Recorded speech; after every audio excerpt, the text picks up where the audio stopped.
suis très matinal. J'aime ce côté magique où on arrive dans la brume, il fait encore assez sombre et puis le soleil se lève tout doucement, nous laisse une belle matinée devant nous, donc on n'a pas la pression du temps.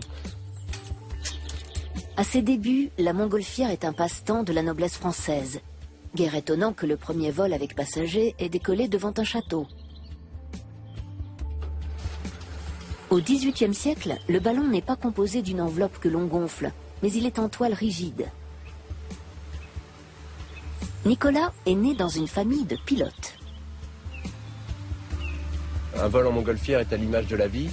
On sait exactement d'où on part, on ne sait absolument pas où on va atterrir. Tout ce que l'on va faire, c'est pendant ce vol en montgolfière et pendant toute sa vie, essayer de naviguer au mieux, rebondir et ainsi finir sous de beaux auspices.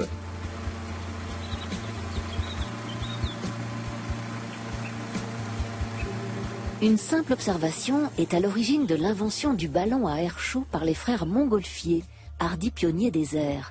L'air chaud est plus léger que l'air froid et peut par conséquent entraîner un objet vers le haut.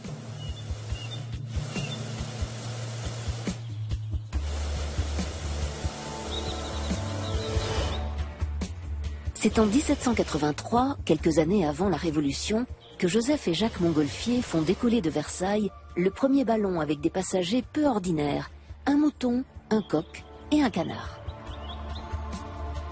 Chambord, c'est la démesure extrême. Chambord, ça me fait penser aux pyramides d'Égypte, ça me fait penser à Manhattan aux États-Unis, ça me fait penser à tout un tas de choses démesurées.